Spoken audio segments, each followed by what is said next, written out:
आपलं आंदोलन गेल्या 9-10 दिवसापासून इथं सुरू आहे। माझी तुम्हाला एक चौकशीची विनंती आहे, आपले मान्यवर मंडळी आणि शासनाचे शिष्टमंडळ इथे पोहोचलेलं आहे। त्यामुळे आपल्या मागण्या होत्या, त्या मागण्या 1-2 मागण्यावरती शासनाला सकारात्मक प्रतिसाद दिलेला आहे।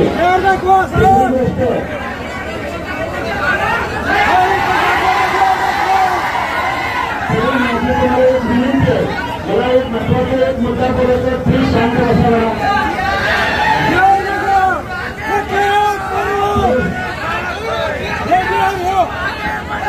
एक मुद्दा इथे शासनाचं शिष्टमंडळ आलेलं आहे।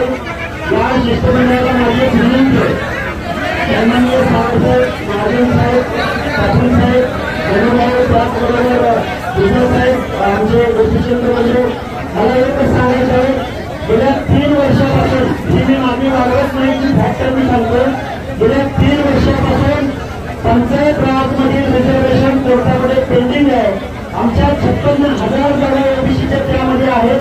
या उपोषण काळामध्ये किमान 1,000 नगरसेवक वगैरे नगराध्यक्षांकडे भेटून गेलेले आहेत। त्याची कोर्टामध्ये केस पेंडिंग आहे, पण शासन गेल्या 3 वर्षापासून ती केस हेरिंगला येत नाही। शासन तिथं त्या कोर्टामध्ये काही विनंती करणार आहे का, या प्रश्नाचं उत्तर सुद्धा आम्हाला भेटलं पाहिजे। त्यामुळे हे आंदोलन आम्ही थांबवलेलं नाही।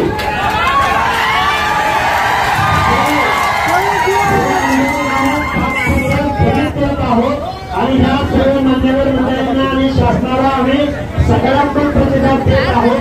याचा अर्थ असा नाही की आमच्या ओबीसीचा हा तरुण वर्ग त्याला काही कळत नाही, त्याला समजत नाही आणि त्याला जागरूक करण्याची भावना नाही, हे समजून आहे। आणि आज आम्ही हे आंदोलन सन्माननीय मान्यवरांच्या उपस्थितीमध्ये करत आहोत। पुढच्या आंदोलनाची दिशा आम्ही संयोजक मंडळाचे ठरवतील आणि हे आंदोलन स्थगित करत आहोत आणि पुढची आंदोलनाची दिशा ठरवू।